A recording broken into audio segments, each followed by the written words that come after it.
What if we're just like, let's just start just be eating. Idea what you're making. Yeah. Oh my god. Oh. Oh Jesus, that was. Oh, chili. God. Chili, right? Woo! You alright? Alright, well, do you have milk? Do you have anything like milk? Do you have any kind of milky shit? Oh god. Go to the fridge. We're attached. Woo! Oh Jesus. Alright, hold on. Oh, that's crazy. Derek, you son of a.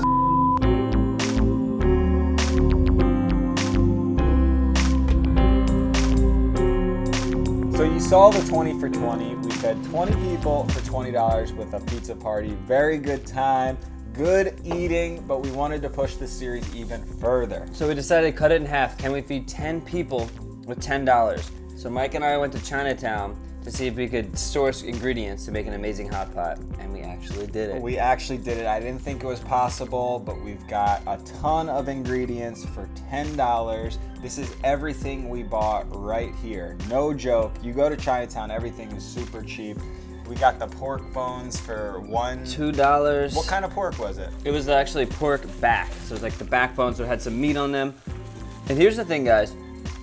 When you're doing something like this on a budget, you're not gonna get the exact same ingredients as we got. But it's all about going to your market, looking to see what's on sale, what looks cheap, what can you get a lot for that's not very expensive, and then just making a feast. So the hot pot can really be used for anything. You can use any kind of ingredients and just have some fun with it. But the core of the hot pot is you've got your noodles, you've got your fresh vegetables that we prepared, and then you've got some sort of meat, and then maybe a little garnish on top. And the delicious broth. Of course, most importantly, the broth. To start off, one of the most important parts is making a really clean and delicious pork broth, or whatever kind of bones you have. And it is clean and tasty, that's for damn sure. So what we did in a big pot, put in all our pork bones, filled it up with water, and then bring it to a boil. What you're doing is you're kind of removing the impurities. So you're actually gonna bring it to a boil, dump that out, and kind of clean the bones off, rinse them under water. Then you add more water back in. And it's amazing how much of the muck you actually get out of it. That's the way to get that nice clear broth in the end. It is. Yeah, so we basically added water back in with the bones and started boiling it. And then we just simmered that away for a few hours. You want the meat to be tender. And then that is just the pure pork broth. Nothing, no salt in there. Although we did add some of the, as we were cutting up some of the vegetables for this, we kind of were just throwing in the trimmings. Because we don't want to waste anything. When you're on a budget, the key is to stretch ingredients. Maximum flavor. Maximum! Once the pork is fall off the bone, you want to strain everything off, and then you're going to remove all of that delicious pork from the bones. Make sure you have that to put into your soup, and you could throw the bones back in there, continue boiling it, but we're just going to cut it at that point. We thought about that, like you could have the bones boiling in the water. The hot pot could be ready, and if you need more liquid, you have this extra stock going. So really stretch them as far as you want. So cabbage is one of the cheapest vegetables you can buy, so of course that was going to be on our budget. And all we did was quarter that up, take out the core, and we just peeled that apart because everything's getting dumped into the hot pot. Normally they'd use Napa cabbage, but we're stretching it here. Yeah, it was a little too pricey for us. So yeah, we just have these nice chunks of cabbage that we can throw in there. We also cut up some bok choy. We just took those leaves right off. We're gonna throw those in. We had some Enoki mushrooms, which were super cheap. They were, I think, 69 cents. For a whole pack. Yeah, and those are delicious. They look beautiful. They add a lot of flavor to the broth. And then one of the last veggies was a carrot, which is another budget root vegetable. We peeled that and we chopped those up into little chunks, and those are gonna get thrown in a hot pot as well. So we also, for garnish, cut up the scallions, but we removed the bottom of the scallion and we used that as part of the flavoring for the broth. And then we've got the tips, which we can throw on extra, because it is nice to have some of those extra garnishes just for a little freshness, a little flavor on top. As well as some lime, of course. We were able to afford enough lime for 10 people, which is 2 limes. 2 limes. Cut up. And then we had these noodles, right? These beautiful noodles we were able to find for like $1.29 a pack. It's like almost a pound of noodles. And it was great because there was actually 9. It wasn't 10 individual little noodle packs. 9. I thought it was 10. It was 9. It was 9. So we're just hoping that one of our friends is gluten-free and can only eat the broth. Even though when we cooked these noodles, it said to follow your instructions on the noodle packet, but it said to soak the noodles in water for a couple minutes and then just bring them to a boil in some water, cook them in boiling water. And we ended up having a ton of noodles. And they're actually, for $1.29, these are some of the best noodles. Which blows me away because those ramen packets are $1. That's a good point. Yeah, so cheap. These are really good noodles. That's another fun thing. You can use whatever noodle you want. If you want to use ramen noodles, you can use that. If you want to use rice noodles, you could use pasta.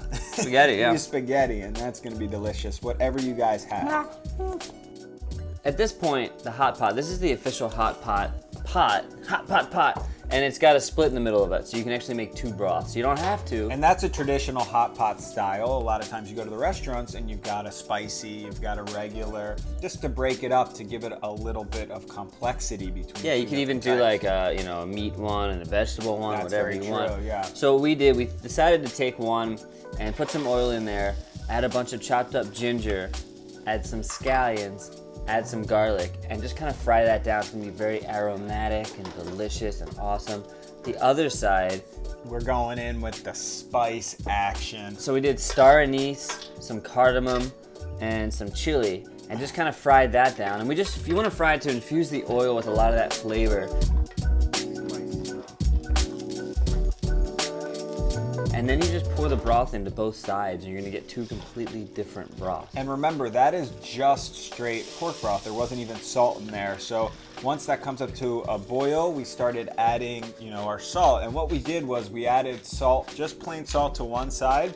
And then we did add a little bit of soy sauce to the other side because we wanted them to look different. That was a big part of it. We wanted one to be a little darker and one to be nice and light and clean. And granted, that might not be part of your budget, but most people have soy sauce lying around. We usually don't include salt and pepper and oil, but in this case, we're doing salt and oil and a little soy sauce. Whatever works for you. If you guys have other stuff in your pantry, you could use sesame oil, whatever feels good, but the soy sauce really helped give it like a niceness. And we probably use like 20 cents worth of soy sauce, so who cares? So to go along with our little party, you got a party, friends coming over, even though, like I said, we don't have any friends. Who wants to be my friend? Anyone? We wanted to make some drinks, so we actually used some of the ingredients from here, plus some green tea to make this delicious vodka drink, which I don't know what we call it. It's like the herbal limeade. The green tea limeade, I think is what we'll call it. It's delicious is what Green it is. tea limeade. We made a little bit of an infusion, kind of like an iced tea. So we took some sliced up ginger, some cardamom, star anise, and some green tea leaves. And then we just poured boiling water over that and just let it steep. Not boiling, No, because it's yeah. green tea, and that's a pet peeve of mine. You do not want to burn.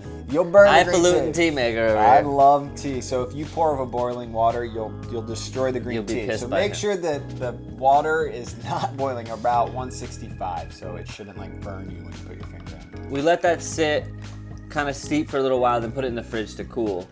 And you could also just go right away with the ice cubes. Then we took some glasses, these glorious glasses, added some ice, a little shot of vodka, added in the mixture, some lime juice, and that's pretty much it. And freaking delicious. I've never had a green tea cocktail, but it's really nice.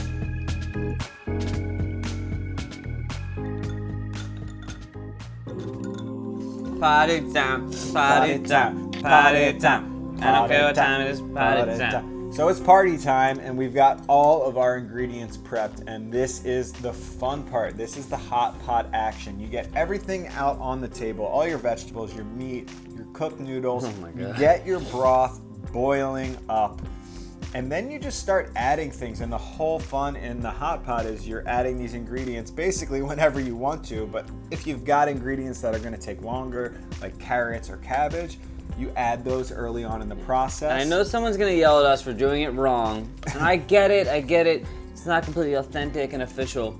But that's what's fun about Brothers Green. We're taking influence from all around the world and making accessible, affordable meals for you guys to actually cook in your house. So yes, maybe some people would add the noodles in here or raw meat and cook it in there, but we're just doing the best And of what we most got. Asian cultures have their own version of hot pot. So this is kind of like all influence from all of Yeah, them. it's definitely erring on the Chinese side, but it's got a little bit of that other stuff going on.